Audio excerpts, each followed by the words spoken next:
Di mimpi itu tuh, aku ingat banget aku ada di rumah aku yang lama. Terus aku lagi duduk sama ibuku di lantai. And then, hi! Selamat datang lagi di podcast Holistically, the holistic hub for you to nourish your mind, body, and soul. Di episode kali ini, aku bakal ngobrolin sesuatu yang special because we literally gonna talk about special places around the world for healing and spiritual purposes. Nah, sebelum aku ngejelasin, ngebahas tentang buminya, lokasi-lokasinya di bumi, what I want to prep you first is understanding about the meridian channels, okay? Di episode sebelumnya yang aku ngobrol sama Mbak Diwin, aku udah ngobrolin lebih detail tentang meridian channels of the body. If you haven't watched that, bisa klik link di sini. Basically, badan kita itu kan nggak cuma badan fisik ya, tapi juga ada badan emosi, pikiran, mental, as well as the energetic body. Nah, kalau di Chinese medicine itu disebut sebagai meridian channel. Jadi sebenarnya literally ada garisnya nih ya di badan kita ini. Yang mana setiap garis itu dia ada yang ngelewatin organ tertentu, dan kemudian setiap meridian line ini ada kemudian hubungannya sama emosi tertentu. Nah, this energetic line yang kita punya di badan manusia nih, di badan kita, and this is actually the foundation of our topic today about the energy vortexes around the world. Nah, disclaimer dulu, aku bukan expert di topik ini, so I'm just going to share about what I know from my experience. Jadi tolong, don't take this as a full truth.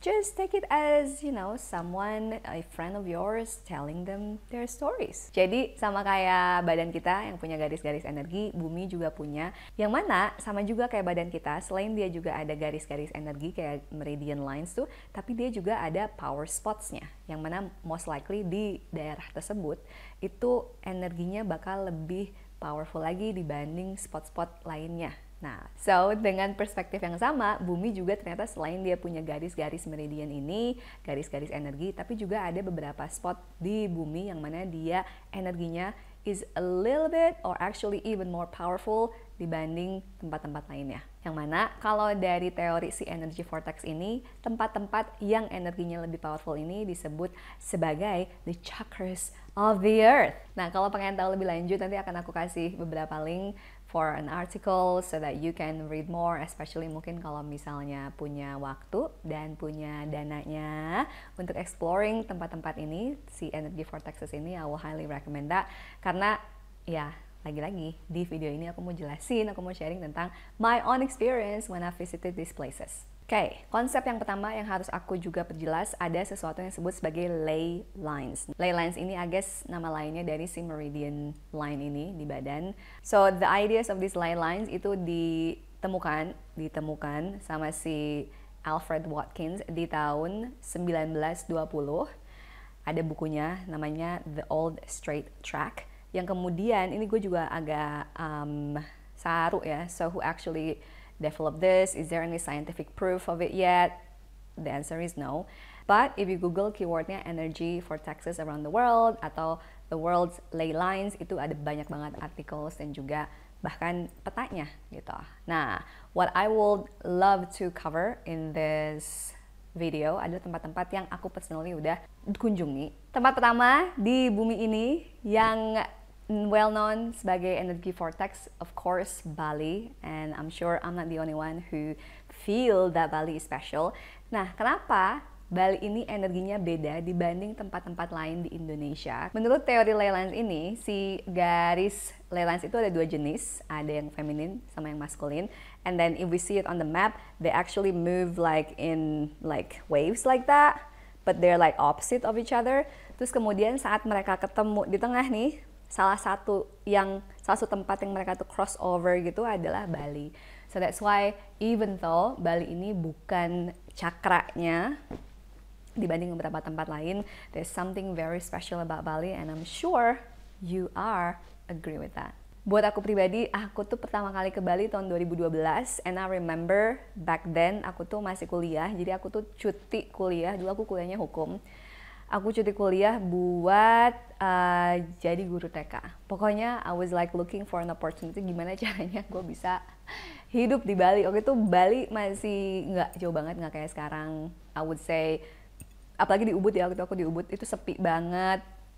Sampai saking sepinya kadang gue kalau malam-malam pengen keramaian suka sengaja ke supermarket biar banyak orang. And I guess because of these special qualities of Bali, over the years there are more and more people who want to go and live there. Dan buat aku pribadi selama berarti udah 10 tahun lebih semenjak aku tinggal di sana on and off, there's been a lot of growth, a lot of transformation and change. Kalau bisa aku bandingin misalnya 10 tahun, nggak 10 tahun juga sih, on and off 9 tahun atau kurang, pokoknya on and off ya. I don't think I will grow, I will change this much dibanding kalau misalnya let's say aku masih tinggal di Bandung. So in my own experience, definitely Bali itu adalah katalis banget sih. Katalis buat transformasi dan juga pertumbuhan buat diriku. And when I say transformation, it's not always necessarily pleasant thing. There's a lot of painful moments, tapi justru karena hal tersebutlah aku jadi tahu oh kemana nih harus improve, harus berkembang. Spot kedua yang juga pernah aku kunjungin di tempat-tempat yang ada energi vortexnya ini yaitu di Meksiko, lebih tepatnya di Tulum. Jadi di dekat Tulum itu ada ruins, Mayan ruins, mungkin kalau kita candi kali ya istilahnya. Ini tuh well, the name of it is Chichen Itza. What's interesting about this place is that many people go to Tulum karena the special energy of it, but unfortunately with that kind of like transformative energy, banyak juga orang yang kesana not for a proper intention. Kayak misalnya Tulum itu contoh is very well known for party. So I went there during New Year's Eve selama 10 hari di sana, and it was intense.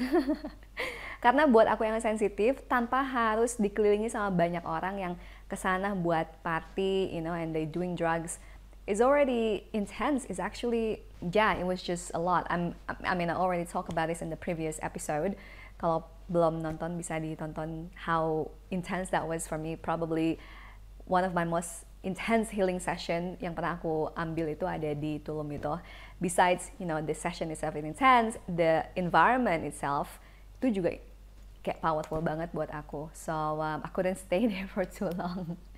But at the same time, hal-hal yang intens tersebut yang terjadi di sana, it brings a lot of healing ke area yang mana aku nggak tahu sebelumnya bahwa oh ternyata luka itu masih ada dan ini perlu dikasih perhatian lebih. Dan tempat ketiga yang pernah aku datengin dari si Energy Vortexes ini yaitu di Sedona, di Arizona, di US.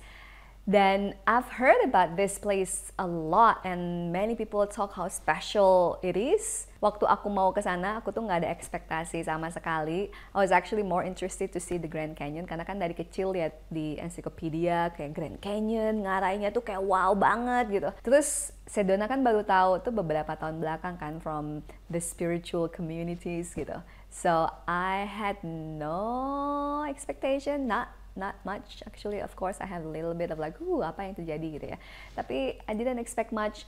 And then when I was there for the first few nights, I did not have, you know, like wow moment other than it's a beautiful nature. Emang tempatnya bagus banget. We went for a hike, a lot of hikes, a lot of walk.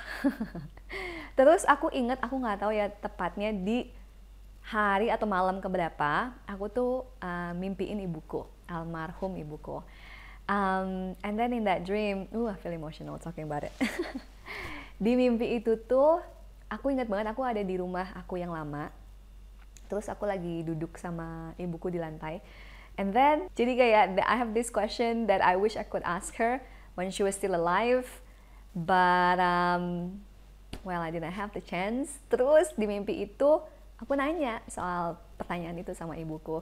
But what's interesting is that aku nggak tahu teman-teman punya seseorang yang disayangin dan udah meninggal belum ya. Jadi biasanya kalau aku mimpi orang yang aku sayangin dan udah meninggal, biasanya orangnya atau rohnya nggak tahu dah ya, wujudnya yang ada di mimpi tuh mereka nggak pernah ngomong. Jarang banget aku mimpiin orang yang udah meninggal terus mereka ngomong gitu. Tapi di mimpi itu satu-satunya tuh yang di Sedona tuh ya.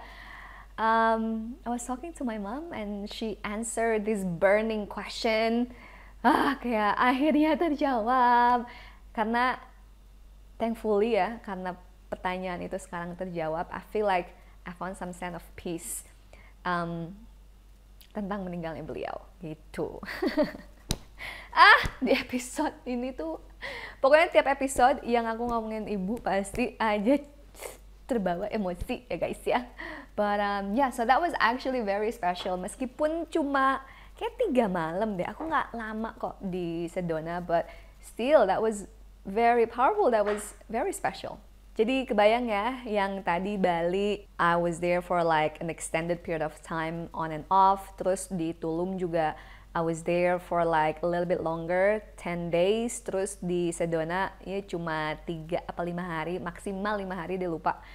And yet, even though I was there, I was at these places for a shorter period amount of time, tapi ada banyak banget some memories atau experiences yang dalam, yang intense, yang meaningful banget terjadi, yang menurut aku, I think with the amount of energy that is generated by being in that place, specifically when I say transformation, itu kan membawa sesuatu yang kita nggak tahu, yang kita sembunyikan, mau itu karena kita sadar atau nggak sadar, whether we forgot or not, akhirnya muncul ke permukaan. Dan karena kita akhirnya nggak bisa lari lagi nih, awareness kita nggak bisa lari lagi dari rasa sakit tersebut, dari luka tersebut, yang mau nggak mau, ideally we face it. So I would say these places yang 3 ini yang pernah aku kunjungin, it's very special. It gives a lot of healing, walaupun prosesnya agak challenging, I would say. Tapi ya memang harus begitu sih menurutku. I think if people wanna heal, tapi dengan kayak aku pengen nyaman, pengen ngerasa just like a goddess as I go through this healing process, I never seen that ever in my life or in other people's life. Pasti aja banyak distraction dan juga ketayan lain yang muncul dalam hidup kita, so that we see our shit literally, kayak lo nggak bisa kabur lagi nih ketainya nih, lihat nih, beresin kalau gitu. Kalau kamu pengen tahu lebih detail lagi tentang energy vortex ini, which places around the world yang energinya lebih powerful dibanding tempat-tempat lain, then I will put some links on the caption below untuk further resources and information, silahkan dibaca. And then if you have any topic atau punya pertanyaan buatku, atau pengen aku ngebahas hal-hal lain, topik lain, silahkan bisa submit your question or ideas on the comment section below. And then that's all for today. I hope that helps, and wishing you all the best. Stay safe and healthy and have a great day. Bye! Thank you so much for coming today. Semoga episode ini bisa bermanfaat dan ngebantu teman-teman dalam proses healingnya. And of course, if you haven't subscribed to this channel, silahkan diklik buttonnya di sini supaya nggak ketinggalan episode-episode selanjutnya yang aku yakin bisa ngebantu proses healing teman-teman. Dan juga, kalau pengen belajar lebih lanjut lagi tentang healing, specifically spiritual healing, bisa tonton episode sebelumnya di sini where I and Caca already share more about our experience there.